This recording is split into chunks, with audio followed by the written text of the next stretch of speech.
অসম চৰকাৰৰ ৯০ গৰাকী কৰ্মচাৰীৰে ভৰি থকা এইটো এটা ব্যাগুম চৰকাৰী কাৰ্যালয়।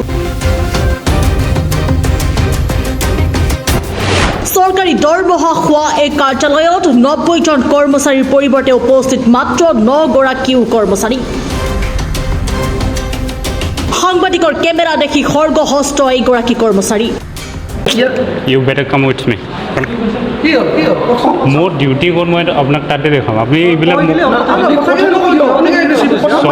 চৰি মই স্পোক্স পাৰ্চন নহয়, মই স্পোক্স পাৰ্চন নহয়।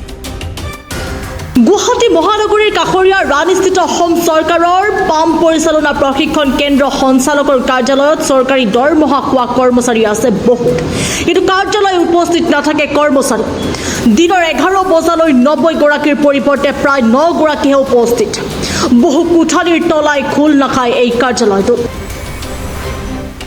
মাহেকত এদিন বা দুদিন অলপ সময়ৰ বাবে উপস্থিত হৈ দায়িত্ব সামৰে বহু বিষয়া কৰ্মচাৰীয়ে।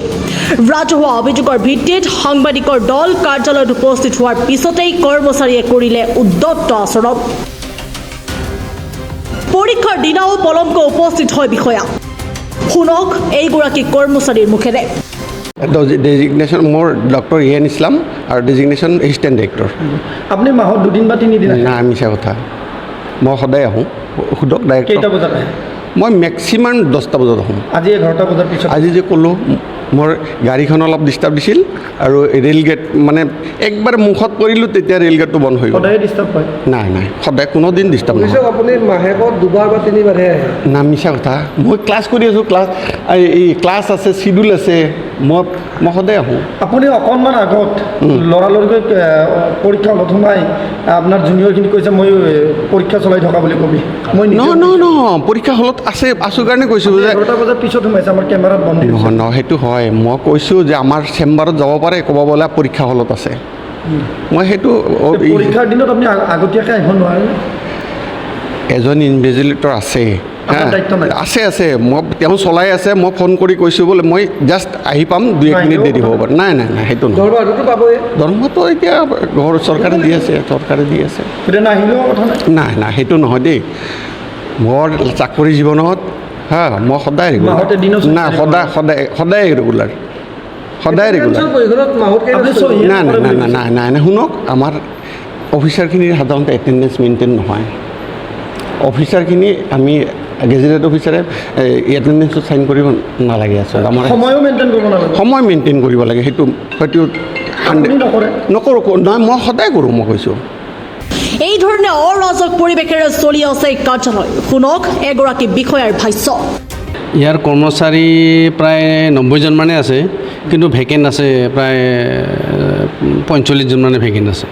90 জনৰ আমি 9 জনো দেখা নাপালোঁ 11টা বজাত। কিছুমান ডিউটি আছে, কাৰণ ফাৰ্মত 10 জনমান থাকে। আপোনাৰ ঘৰত কেইটা চাই দিয়কচোন। এতিয়া ঘড়ীত বাজিছে 11টা 15-20। এতিয়ালৈ 90 জনৰ 9 জনো উপস্থিত নাই অফিচত। 90 জন কৰ্মচাৰী থকা বুলি আপুনি জনালে, আৰু 90 জন নাই 90 জন নহয়, 45টা ভেকেণ্টি আছে না।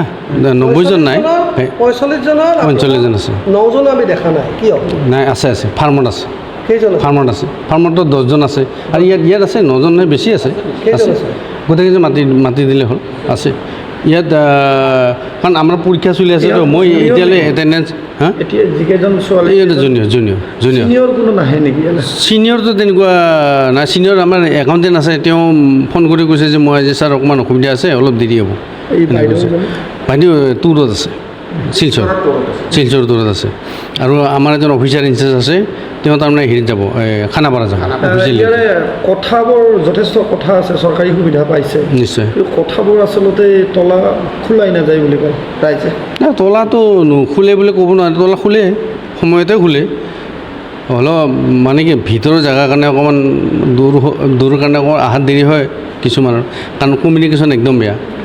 কাৰ্যালয়টোৰ সঞ্চালকৰ অনুপস্থিতিৰ দায়িত্ব গ্ৰহণ কৰি থকা বিষয়াগৰাকীও নাজানে কাৰ্যালয়ৰ একো সঠিক তথ্য। দিনটোত যাৰ যেতিয়াই মন যায় তেতিয়াই কৰে উপস্থিতিৰ স্বাক্ষৰ। ইমানৰ পিছতো অতি কঠোৰ সকিয়নি দিয়া তদানীন্তন মুখ্যমন্ত্ৰী ডক্টৰ হিমন্ত বিশ্ব শৰ্মাই কি ধৰণে ব্যৱস্থা গ্ৰহণ কৰিব সেয়া পৰৱৰ্তী সময়ত হ'ব লক্ষণীয়। নিউজ ডেস্ক ৰিপৰ্ট প্ৰাতঃ টাইম ডিজিটেল।